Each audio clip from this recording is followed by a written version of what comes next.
नमस्कार। आकाशवाणी जयपुर अजमेर से प्रस्तुत हैं प्रादेशिक समाचार।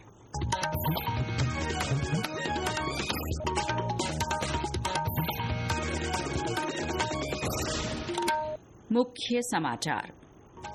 प्रधानमंत्री नरेंद्र मोदी ने कहा, किसानों की आय और उपज बढ़ाना सरकार की प्राथमिकता। प्रदेश में वरिष्ठ नागरिक तीर्थ यात्रा योजना में इस बार 40 धार्मिक स्थल शामिल, 56,000 बुजुर्गों को यात्रा करवाई जाएगी। स्वच्छ सर्वेक्षण 2024 में पहली बार राजस्थान के सभी शहरों की रैंकिंग में सुधार।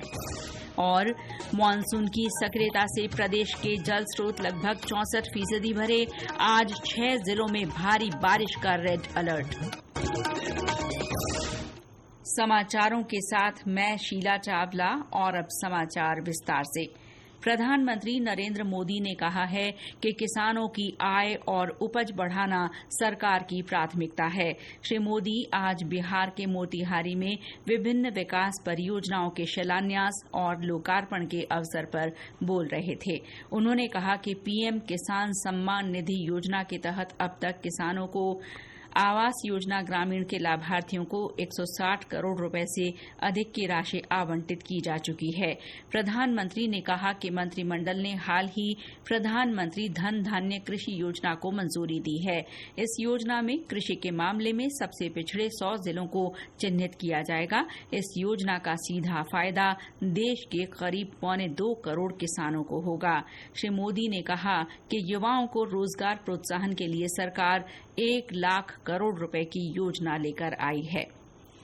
कृषि मंत्री डॉक्टर किरोड़ी लाल मीणा ने उत्पादकता और किसानों की आय बढ़ाने के लिए नई कृषि पद्धतियों को अपनाने पर जोर दिया है। उन्होंने पारंपरिक और जैविक खेती अपनाने और रासायनिक उर्वरकों का कम से कम इस्तेमाल करने की बात कही।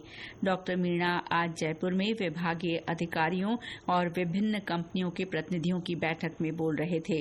कृषि मंत्री ने बताया कि एआई का उपयोग कर किसान बेहतर तरीके से खेती कर सकते हैं। इससे फसल प्रबंधन, कीट और रोगों का पता लगाने और मौसम की जानकारी लेने में सहायता मिलती है। प्रदेश में वरिष्ठ नागरिक तीर्थ यात्रा योजना के तहत इस बार 56,000 बुजुर्गों को यात्रा करवाई जाएगी। इनमें 50,000 वरिष्ठ जन को एसी ट्रेन से और 6,000 को हवाई यात्रा करवाई जाएगी। देवस्थान मंत्री जोराराम कुमावत ने आज जयपुर में देवस्थान विभाग की वेबसाइट पर ऑनलाइन आवेदन प्रक्रिया का शुभारंभ किया। इसके लिए 10 अगस्त तक आवेदन किए जा सकेंगे। श्री कुमावत ने बताया कि इस बार योजना के तहत श्रद्धालुओं को 40 तीर्थ स्थलों के दर्शन का मौका मिलेगा। मीडिया से बातचीत में श्री कुमावत ने कहा कि देवस्थान विभाग के अधीन आने वाले मंदिरों के अलावा सरकार अन्य मंदिरों में प्रशासनिक और कानूनी व्यवस्था बनाए रखने में सहयोग कर रही है।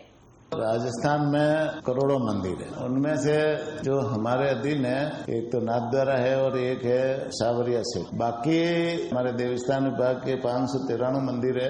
दूसरे जो राजस्थान भर में मंदिर है, वो मंदिर या तो कोई गांव वाले चलाते हैं, वहाँ की समितियां चलाती है, या फिर वहाँ के ट्रस्ट चलाते हैं, या वहाँ के प्रन्यास चलाते हैं। तो वो पूरी की पूरी व्यवस्था जन सहयोग से चलती है। उसमें प्रशासनिक दृष्टि से जहाँ बात आती है तो सरकार की जिम्मेदारी बनती है ट्रस्ट के साथ में मिलकर के वहाँ प्रशासनिक व्यवस्था देना और कानून व्यवस्था को बनाए रखना सरकार का काम होता है।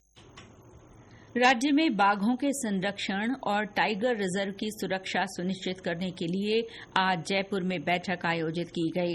वन मंत्री संजय शर्मा की अध्यक्षता में राजस्थान बाघ संरक्षण फाउंडेशन की बैठक हुई।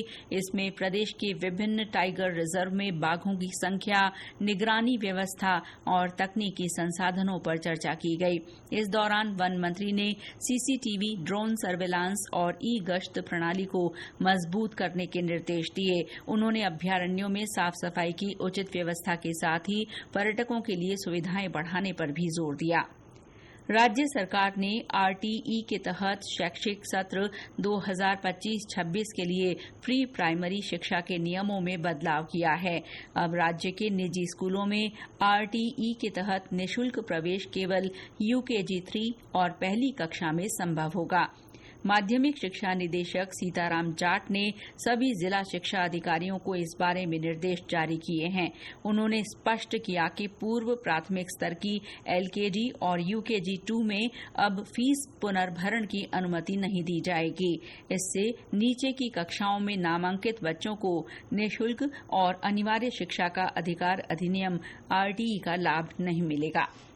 प्रदेश में मुख्यमंत्री अनुप्रति कोचिंग योजना के लिए पोर्टल जल्द खोला जाएगा। सामाजिक न्याय और अधिकारिता विभाग के निदेशक आशीष मोदी ने बताया कि योजना के तहत निःशुल्क कोचिंग के इच्छुक अभ्यर्थियों से ऑनलाइन आवेदन मांगे जाएंगे। इसके लिए अभ्यर्थियों को 10वीं और 12वीं की अंक तालिकाओं को डिजी लॉकर में रखना होगा। इसके अलावा किसी भी तरह के त्रुटि सुधार को सुनिश्चित करना होगा। ये समाचार आकाशवाणी जयपुर अजमेर से प्रसारित किए जा रहे हैं। प्रादेशिक समाचार बुलेटिन आप हमारे x handle @AIRnews_Jaipur, YouTube channel Rajasthan AIR news और फेसबुक AIR न्यूज राजस्थान पर भी सुन सकते हैं। देश में स्वच्छता मानकों के आकलन और प्रोत्साहन के महत्वपूर्ण प्रयासों में से एक है स्वच्छ सर्वेक्षण। आवास और शहरी मंत्रालय की ओर से हर साल इसका आयोजन किया जाता है। स्वच्छ सर्वेक्षण 2024 की रैंकिंग में राजस्थान में काफी सुधार करते हुए राष्ट्रीय पटल पर अपनी छवि को मजबूत किया है। एक रिपोर्ट। स्वच्छ सर्वेक्षण 2024 में पहली बार राजस्थान के सभी शहरों की रैंकिंग में पिछले साल की तुलना में सुधार हुआ है। किसी भी शहर की रैंकिंग में पिछले साल के मुकाबले गिरावट नहीं आई है। डूंगरपुर को सुपर स्वच्छता लीग श्रेणी में सम्मानित किया गया है। वहीं जयपुर नगर निगम ग्रेटर को प्रॉमिसिंग स्वच्छ शहर के लिए पुरस्कृत किया गया। पहली बार राज्य के 3 स्थानीय निकायों उदयपुर, जयपुर ग्रेटर और जयपुर हेरिटेज ने देश के शीर्ष 20 स्वच्छ शहरों में शामिल होकर प्रदेश का गौरव बढ़ाया है। इसके अलावा 12 शहर देश के पहले 100 स्वच्छ शहरों में आए हैं। डॉक्टर सालेहा गाजी की रिपोर्ट के साथ समाचार कक्ष से सुदर्शन नाहर। राज्यसभा सांसद और भाजपा के राष्ट्रीय प्रवक्ता डॉक्टर सुधांशु त्रिवेदी ने कहा है कि भारत की आतंकवाद के खिलाफ लड़ाई को दुनिया भर के देशों का समर्थन मिल रहा है। श्री त्रिवेदी आज जयपुर स्थित भाजपा मुख्यालय में प्रेस को संबोधित कर रहे थे। उन्होंने कहा कि पहलगाम आतंकी हमले के मुख्य आरोपी आतंकी संगठन TRF द टेररिस्ट फ्रंट को अमेरिका ने भी प्रतिबंधित कर दिया है। 26/11 के 2008 के हमले के मुख्य आरोपियों में से एक तहव्वुर राणा का अमेरिकी अदालत से प्रत्यर्पण, उससे पहले हाफिज सईद और मसूद अजहर का आतंकवादी घोषित कराना और आज पहलगांव में दुर्दांत आतंकवादी हमले के लिए मुख्य आरोपी संगठन द टेररिस्ट फ्रंट TRF, जो कि एक प्रकार से कई बड़े आतंकी संगठनों का प्रॉक्सी माना जाता है, को आतंकवादी संगठन के रूप में अंतर्राष्ट्रीय स्तर पर अमेरिका के द्वारा प्रतिबंधित कराना यह दर्शाता है अब हम अंतर्राष्ट्रीय कूटनीति में अपनी दक्षता का शानदार परिचय दे रहे हैं। केंद्रीय सूचना और प्रसारण मंत्री अश्विनी वैष्णव ने आज मुंबई में भारतीय रचनात्मक प्रौद्योगिकी संस्थान IICT का उद्घाटन किया। इसे राष्ट्रीय फिल्म विकास निगम NFDC परिसर में शुरू किया गया है। इस अवसर पर श्री वैष्णव ने रचनात्मक उद्योगों को आगे बढ़ाने के सरकार के दृष्टिकोण पर प्रकाश डाला। उन्होंने कहा कि ये संस्थान युवाओं के लिए नए अवसर खोलेगा। IICT के विकास के लिए केंद्र सरकार ने 400 करोड़ रुपए आवंटित किए हैं। माननीय प्रधानमंत्री जी का एक संकल्प है कि IIT और IIM के सिस्टम की तर्ज पर क्रिएटिव टेक्नोलॉजीज का एक नया इंस्टीट्यूशंस की सीरीज बने। IICT, Indian institute of creative technology. Technology आज की क्रिएटिव वर्ल्ड में जिस तरह से एक इंटीग्रल पार्ट बन चुकी है, उसमें बहुत जरूरी है कि हमारी क्रिएटिव इकोनॉमी में काम करने वाले जितने भी लोग हैं और जो इससे जुड़ना चाहते हैं, उन सबको हम नए स्किल्स दें, टेक्नोलॉजीज में ट्रेनिंग दें, नए टूल्स दें। और अब मौसम। मौसम विभाग ने आज अजमेर, भीलवाड़ा, बूंदी, कोटा, टोंक और पाली में भारी बारिश का रेड अलर्ट जारी किया है।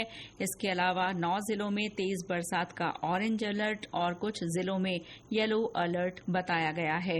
इस बीच आज लगातार बारिश के सिलसिले से कई जगह जनजीवन अस्त व्यस्त रहा और अनेक क्षेत्रों में जल भराव की स्थिति बनी हुई है। प्रशासन की ओर से लोगों को नदियों के बहाव क्षेत्र से दूर रहने की अपील की गई है। कोटा, बाड़मेर, बालोतरा, जैसलमेर, धौलपुर, पाली और करौली सहित अन्य स्थानों पर तेज बारिश हुई है। बारां में रिमझिम बारिश का दौर चला। राजसमंद में भी मूसलाधार बरसात हुई। हमारे संवाददाता ने बताया कि भारी बारिश से कुंभलगढ़ में हालात खराब हो गए हैं।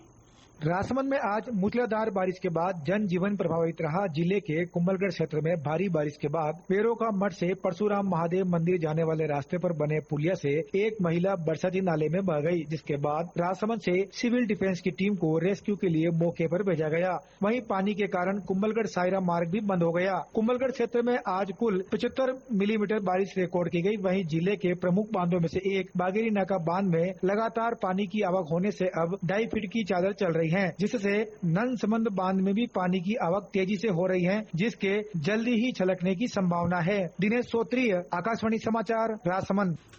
बीते 24 घंटों में सबसे ज्यादा करीब 16 सेंटीमीटर बारिश कोटा के सांगोद में दर्ज हुई। इसके अलावा बारां, अजमेर, झालावाड़, बूंदी, करौली, सवाईमाधोपुर, हनुमानगढ़ और नागौर में भी जोरदार पानी बरसा। मानसून की सक्रियता से प्रदेश के जल स्रोत लगभग 64% भर चुके हैं। छोटे बड़े 693 बांधों में से 115 लबालब हैं और 404 आंशिक रूप से भर चुके हैं।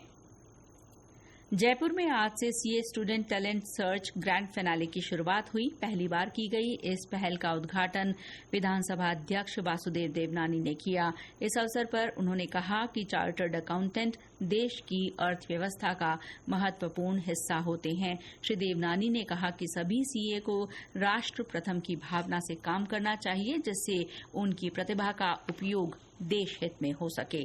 और अंत में मुख्य समाचार एक बार फिर। प्रधानमंत्री नरेंद्र मोदी ने कहा, किसानों की आय और उपज बढ़ाना सरकार की प्राथमिकता। प्रदेश में वरिष्ठ नागरिक तीर्थ यात्रा योजना में इस बार 40 धार्मिक स्थल शामिल, 56,000 बुजुर्गों को यात्रा करवाई जाएगी। स्वच्छ सर्वेक्षण 2024 में पहली बार राजस्थान के सभी शहरों की रैंकिंग में सुधार। और मानसून की सक्रियता से प्रदेश के जल स्रोत लगभग 64% भरे। आज 6 जिलों में भारी बारिश का रेड अलर्ट।